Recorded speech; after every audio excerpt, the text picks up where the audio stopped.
The nation which can prefer disgrace to danger is prepared for a master and deserves one. There is a certain enthusiasm in liberty that makes human nature rise above itself, in acts of bravery and heroism. I think the first duty of society is justice. Learn to think continentally. It's not tyranny we desire, it's a just, limited, federal government. Real liberty is neither found in despotism or the extremes of democracy, but in moderate governments. Constitutions should consist only of general provisions. The reason is that they must necessarily be permanent, and that they cannot calculate for the possible change of things.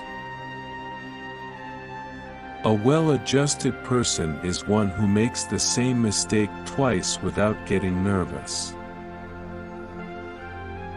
I never expect to see a perfect work from an imperfect man. A promise must never be broken.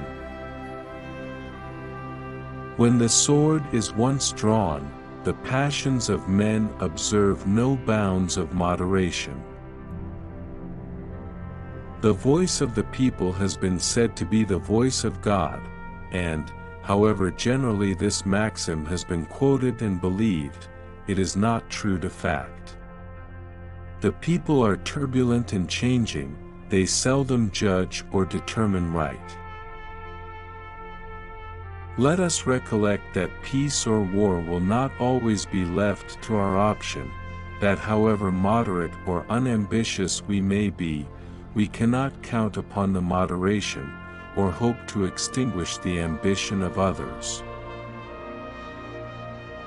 In framing a government which is to be administered by men over men, the great difficulty lies in this: you must first enable the government to control the governed, and in the next place, oblige it to control itself. There are seasons in every country when noise and impudence pass current for worth, and in popular commotions especially, the clamors of interested and factious men are often mistaken for patriotism.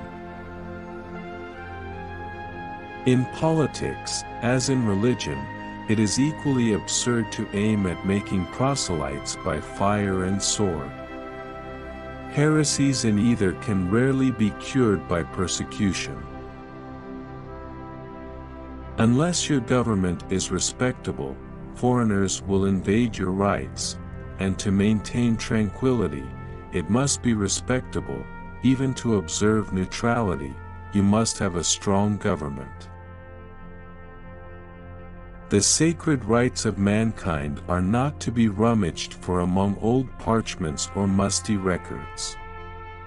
They are written, as with a sunbeam, in the whole volume of human nature, by the hand of the divinity itself, and can never be erased. Power over a man's subsistence is power over his will. Nobody expects to trust his body overmuch after the age of 50. A national debt, if it is not excessive, will be to us a national blessing. Real firmness is good for anything, strut is good for nothing. Even to observe neutrality you must have a strong government. Men often oppose a thing merely because they have had no agency in planning it, or because it may have been planned by those whom they dislike. Men are rather reasoning than reasonable animals, for the most part governed by the impulse of passion. The honor of a nation is its life. Safety from external danger is the most powerful director of national conduct. Even the ardent love of liberty will, after a time, give way to its dictates. The inquiry constantly is what will please, not what will benefit the people.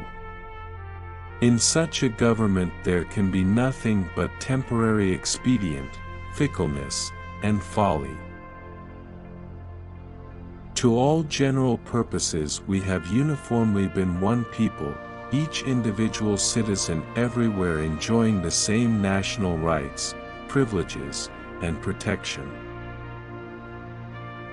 In the usual progress of things, the necessities of a nation in every stage of its existence will be found at least equal to its resources.